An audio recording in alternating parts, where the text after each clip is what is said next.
नमस्कार, आपके साथ मैं हूं दीपिका। करणवीर की बातों से हर्ट हो गई है श्रुतिका।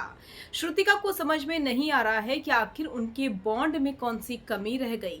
करणवीर ने कैसे एक झटके से रिश्ते पूरे खत्म कर लिए। अब ऐसे में वो शहजादा और नायरा बनर्जी से बातें कर रही है और उस दौरान वो करणवीर पर भी बात करती है और बताती है कि करणवीर के साथ उनकी बॉन्डिंग कैसी थी। वो पहले कंटेस्टेंट थे जिनके साथ वो इतना खुली थी।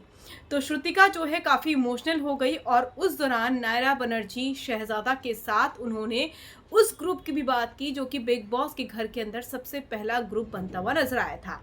अविनाश और एलिस साथ ही साथ ईशा की बात कर रही हूँ।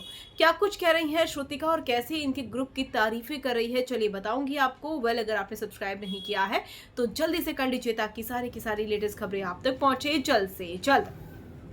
श्रुतिका भी मान बैठी है कि ये ग्रुप जो है वो सच्चा ग्रुप है। श्रुतिका ये बात कह रही है कि इनकी दोस्ती गेम के लिए नहीं है और आप अगर ऐसी दोस्ती पा लेते हैं तो ये सब चीज़ें ट्रॉफी से बढ़कर है और ट्रॉफी से ज़्यादा बड़ी इसलिए है क्योंकि एक दूसरे का साथ देना बहुत ज़रूरी है। ये दोस्ती घर के बाहर भी चलेगी, ऐसा श्रुतिका को लगता है।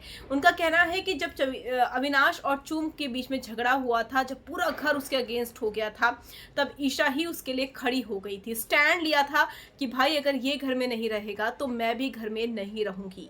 यही सच्ची दोस्ती होती है। ईशा को मालूम था कि ये बाहर गलत दिखेगा लेकिन फिर भी वो उसके साथ खड़ी रही और यही अविनाश ने कमाया है, ये कह रही है श्रुतिका, जो कि अविनाश से झगड़ते हुए नजर आई थी। तो उनको लग रहा है कि इनकी दोस्ती रियल है। असल में ये दोस्ती भी हो सकता है कि कल को रियल ना निकले क्योंकि ये बिग बॉस का घर है, यहाँ कुछ भी हो सकता है। ईशा भी एलिस की बुराई कर रही थी जो कि श्रुतिका को मालूम तक नहीं है।